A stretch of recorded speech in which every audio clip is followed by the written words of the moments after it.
E aí, meus queridos? Tudo certinho? Pois bem, para a aula de hoje, eu vou precisar que vocês peguem o livro de vocês, o livro do 7º ano, azul, lá na página 22. O conteúdo em que nós vamos trabalhar hoje é sobre a urbanização brasileira. Logicamente, quando eu falo a palavra urbanização, já deve vir na cabeça de vocês o que ela significa. Nós vamos falar sobre o meio urbano, ou seja, sobre as cidades brasileiras. Pergunto, as cidades brasileiras, elas sempre foram iguais como elas estão hoje, como elas são hoje, ou elas se modificaram? O que modificou as cidades brasileiras? Vocês já pensaram sobre isso? Para falarmos sobre a urbanização, é necessário voltar atrás. Até aproximadamente 100 anos atrás, as cidades brasileiras, o espaço urbano brasileiro correspondia a 25%, a aproximadamente 15%, não 25%, 15% da população. E cerca de 85% morava no campo.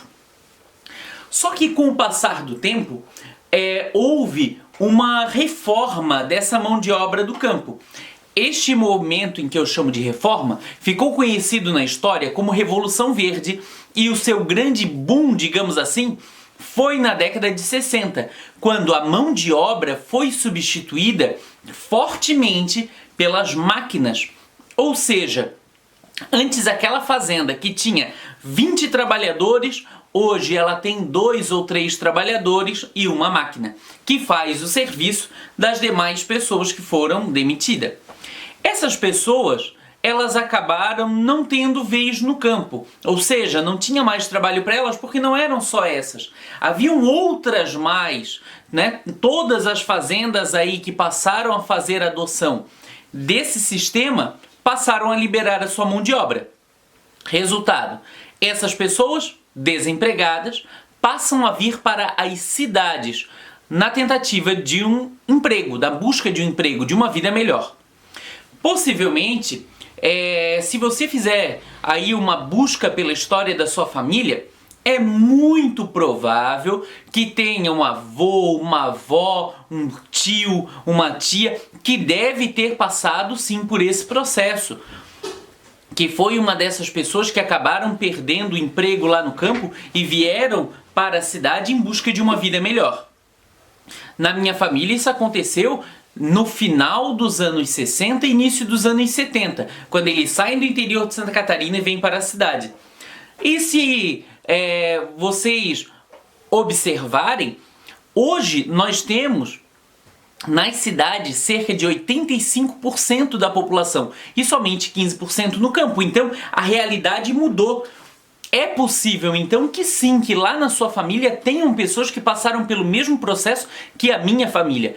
Esse processo, essa migração, ficou conhecida como êxodo rural, certo? Pois bem,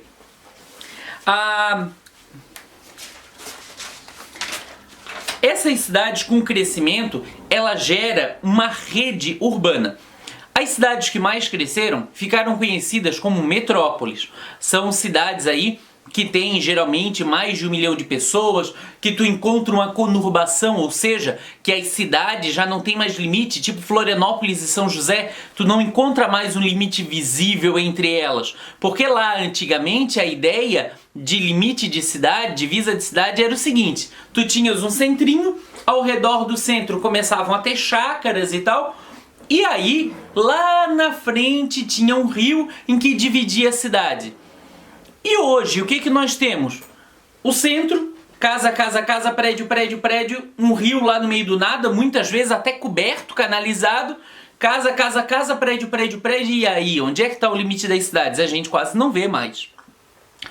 Para você ter noção, quem vai daqui de Florianópolis para São José, só vai saber do limite da cidade porque tem uma placa logo na saída ali da cidade, né? Depois que passa o Big, o Chico Mendes, ali quem vai pela via expressa, vai ter uma placa indicando que está entrando em São José. Ou ainda, se a pessoa estiver passando por pelo Estreito, Jardim Atlântico, vai ter uma placa indicando a entrada em São José. Caso contrário, a gente não consegue notar essa diferença nas cidades. Então as cidades estão muito grandes, muito inchadas. Florianópolis, ela ainda caracteriza-se não como uma metrópole, ela é considerada uma capital e também um centro regional, certo? Por último, nessa rede urbana, nós temos os chamados centros suburbanos, ou seja, são aquelas cidades menorzinhas, mas que têm sim importância, como é o caso aqui na nossa região de Tubarão, de Criciúma, entenderam? Então são cidades menores e que têm grande importância. Tá, agora a gente entende que temos as metrópoles, temos aí os centros regionais, temos as capitais, temos os centros subregionais. E dentro desses centros, dessa rede urbana, vão aparecer algumas das coisas que a gente chama de problemas sociais. O que é isso? Por exemplo, desemprego, favelização. A favelização é resultado principalmente das pessoas que vieram mais tarde para a cidade, final da década de 70, de 80, de 90, principalmente anos 80 e 90, que chegaram aqui e que já não conseguiram mais bons empregos. Assim, a muitas dessas pessoas o que restou foram morar nas áreas mais afastadas do centro urbano.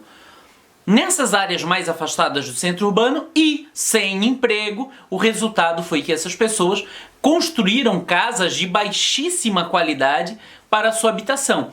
Hoje a gente chama essas áreas de favela, certo? Existem cidades em que tem favelas maiores, existem cidades em que tem favelas menores. E a favela não é padrão em todos os locais. Aqui, se tu pegar uma favela de Florianópolis, vai ser diferente de uma favela, por exemplo, no Nordeste, ou em São Paulo, ou no Rio de Janeiro. Existem favelas que são muito mais pobres do que as ditas favelas de Florianópolis. Então, são características. Junto, geralmente, a essas favelas surgem muitos problemas ambientais, tal como esgoto a céu aberto, tal como corte de vegetação, poluição de rios, entre outras coisas. Então, não quer dizer que é só na favela que tem esse tipo de problema ambiental. Há poucos dias a gente viu lá na Lagoa da Conceição que ficou cheio de espuma a Lagoa da Conceição e na verdade isso ali era resultado de esgotos. Então a Lagoa da Conceição não é favela, por sinal é uma área muito rica de Florianópolis em que passa também por problemas ambientais. Então problemas ambientais não é única e exclusivamente das favelas. E a questão do desemprego e também do subemprego. Na década de 90, no início dos anos 2000, era muito forte essa questão dos subempregos.